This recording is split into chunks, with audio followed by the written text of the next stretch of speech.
Hi everybody, this is Casey Finn and you're tuning into another episode of my video log here on YouTube where I answer some more of your fan questions. Today's questions come from Facebook and they're all on a paranormal theme. So let's get started. Kelly and Ashton have both asked the same question, which is, what made you focus on psychic abilities for the Mind's Eye and the Sinsk series?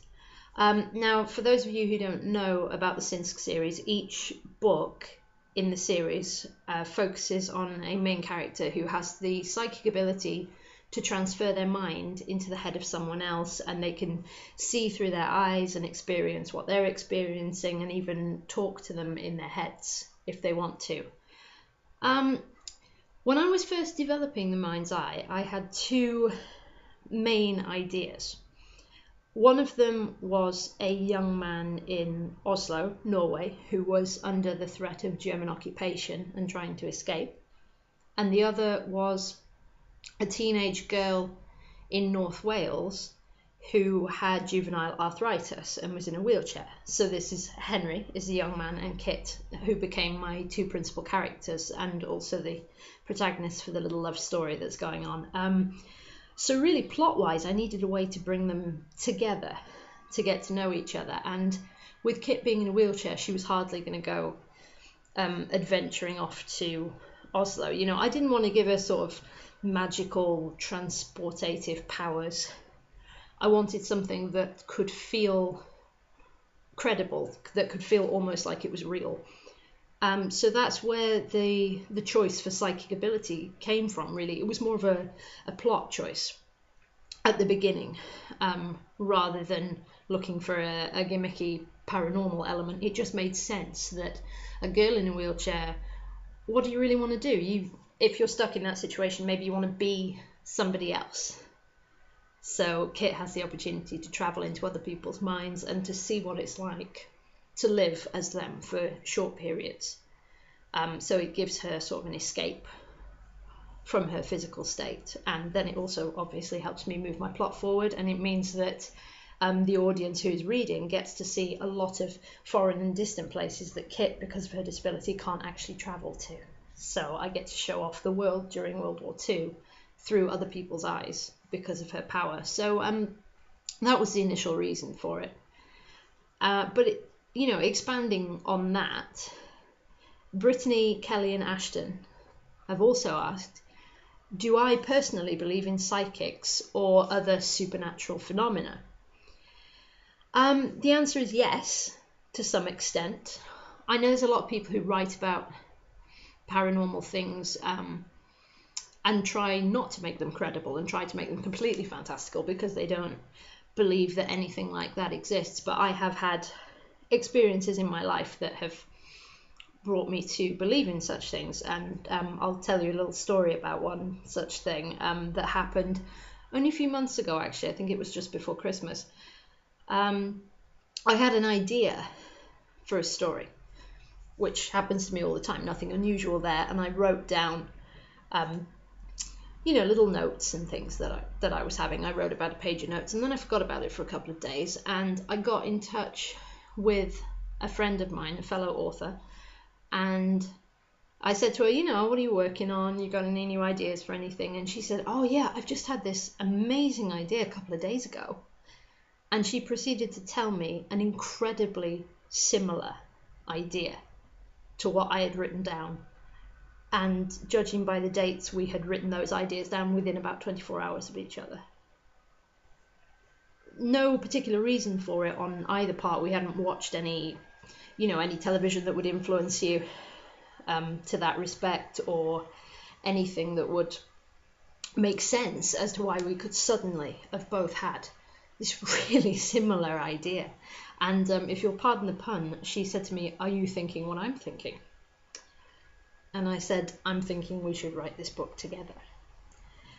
So as it stands now, we're about halfway through this novel, and it's turned out to be one of the most meaningful, brilliant experiences of my life, which wouldn't have happened unless we had both, shared this simultaneous thought that we had. So, you know, if you ask me if I believe in psychics, I don't necessarily believe that somebody can step right into your mind and read your thoughts like little voices in your head like they do in Mel Gibson movies. But I do believe in fate. I do believe in serendipity. I certainly believe in serendipitous thought. I believe in trusting your instincts, even when they don't make sense to you. You know, like if you think, oh, I shouldn't go out right now, I should go out in another half an hour.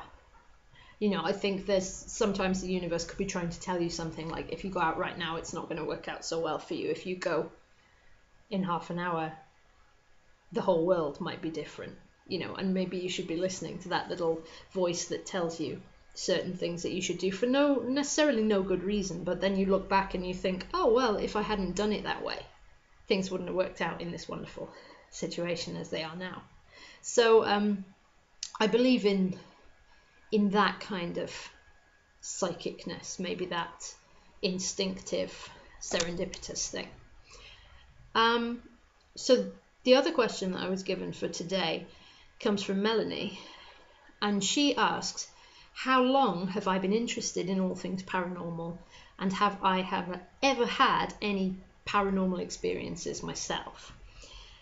So I suppose that if you wanted to be cynical, you could say that the, you know, what I would call the serendipitous thought, the psychic sort of connection that I sometimes have with people, and the thing where you trust your instincts and you find out that you were right to, you know, not leave the house when you thought you should have, otherwise you could have been hit by a bus or something.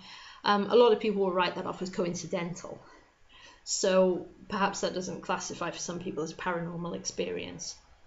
However, I have had plenty of other paranormal experiences, and I've been interested in all things paranormal from a very, very young age because of them. I had an out-of-body experience when I was about 8 or 9 that it took me about 10 years to make sense of, because I didn't really know. Like, one minute I was in my own body and the next I was on the ceiling looking down at my own body, which was a very strange thing to experience at such a young age.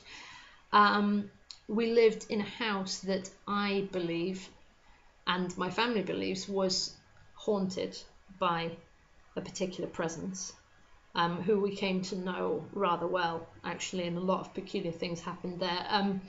That's one of the reasons I don't write about ghosts, actually, specifically at the moment, is because I'm still working through what's truth and what's fiction about ghosts myself. So that's something I'll probably explore later in my paranormal career. But the answer is yes, I have had several paranormal experiences, and that keeps me interested in presenting something credible in my stories with paranormal elements, because I believe that they're only truly scary and interesting if they could be real, if they could be integrated sort of seamlessly into your life. So I hope that answers some of the questions about my sort of general background and why I write the things I do. If you have any questions for me, you can leave them in the comments on YouTube. I am collecting them from last week and this week, and I will be answering questions from YouTube very, very soon. So I hope to see yours there. In the meantime, stay tuned for a paranormal book trailer.